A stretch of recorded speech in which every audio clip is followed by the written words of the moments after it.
man, going into the right situation, I think you would get similar production that you had at Ohio State because this guy is such a nuanced player.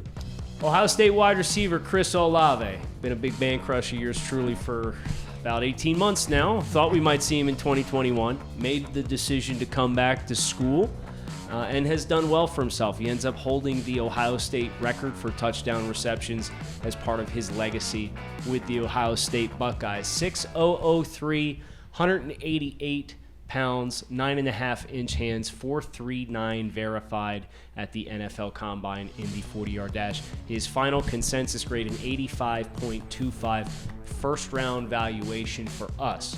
So we talk about Chris Olave. And what's the most important thing for Chris Olave at the next level in your mind, Joe? I think the big thing for Chris Olave at the next level is going somewhere that's going to utilize his ability to win down the field, because for any receiver not named Jamison Williams in this class, I think he's the best vertical receiver that this class has to offer. And we know every team in the NFL wants more explosive plays in the passing game. Well, you want that, you get that in Chris Olave, because that's what he can really give you. And, I mean, I think his overall ability to separate at all levels of the field is really outstanding. And he's so natural when the ball gets there. And you see him, he's not like necessarily this big 200-pound receiver, but he is not bothered by guys that are long and physical in coverage. Like, he's willing to work for leverage and compete at the catch points to go get the football, although a lot of his catch points aren't contested because he gets open and is very consistent with that. So if you're looking for a big play receiver in this draft, I think Chris Olave is right there at the top of the list.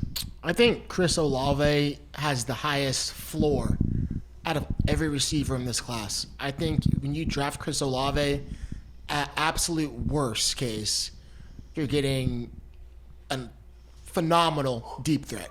Someone who can really stretch the field, someone who can really open up your offense, right? You think about, like a team like the Chargers, for example, the guy that Keenan Allen, guy like Mike, you insert Chris Olave, the whole field opens up, right? And you currently don't have that. And I think all 32 teams could use that. But for me, why I say he has the highest floor is he's more than just the situational deep threat. He can do anything. Like Joe mentioned, he can separate at all three levels of the field. Outstanding route runner. He really understands how to, use the head and body fakes to create separation. Really good feet at the top of the route to create separation.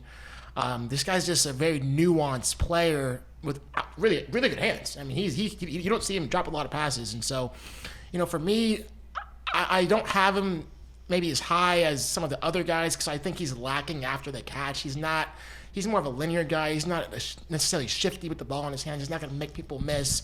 Kind of has a narrow frame where he's not going to be breaking a lot of tackles, but get the ball in his hands with space, he's defeating angles because he does have that 4.4 speed, that 4.3 speed. So while I wish he was a little more dangerous in terms of making defenders miss, I wish he was a little more stronger at the catch point in terms of contested catches.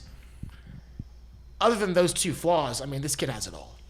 Yeah, no, I agree. And I think when Brentley talked about his ability, his route running, I think that's having a high IQ. That's being football intelligent. Like, how many times have we seen on film at the top of the stem, this guy gives one extra move just to move the safety or the nickel out the way to get to where he needs to be, and that's something that's at a high level, right? We see some of the best wide receivers. When you talk about a Justin Jefferson, he made a career at LSU just from doing that, and it was never at extremely fast pace. Like, people was wondering, like, okay, this guy might be a 4.55 guy, but it wasn't. It's because he understood tempo, and I think that's what Chris Olave understands. Like, when it's crossing routes, he doesn't run every route full speed, but he understands tempo. You can see him processing, okay, man, is this cover 2, cover 3? Where am I going to sit and make myself available for the quarterback? And then talking about his stature, he may have some limitations with that, but I think we see with the Rams and how they use Cooper Kupp, and we keep going back to that. But I want to talk about the Super Bowl because there was a period in time when the Rams offense went completely stagnant. Yeah. And that's because they put Cooper Kupp on a boundary and they kind of just left him there, right? And then they started to kind of pick up some key first downs with Sean McVay when they started putting him in motion. Like, Herb, send him quick motion and then let him go and release him off the line of scrimmage. And I think that's what you have to do with Chris Olave. So, man, going into the right situation, I think you will get similar production that you had at Ohio State because this guy is such a nuanced player. I agree with everything these guys have said, with everyone has said, actually. And the three words I wrote down was deliberate, decisive, and collect. And he has a collective mindset. Every route looks the same. his stems always look the same. He always looks like he's going vertical until he's not. And that's one of the things that wide receiver coaches teach wide receivers. Make it look like a fade until it isn't. And that's one of the things I love about him is the fact that he doesn't use unnecessary steps with his routes either. That's kind of the issue I have with Garrett Wilson at times, where he kind of used too many steps, false steps, and just added too much to his repertoire. No, just keep it simple.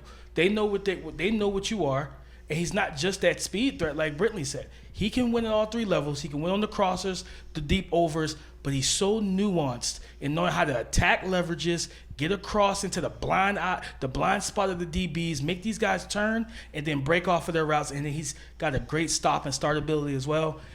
I gave him a first rounder.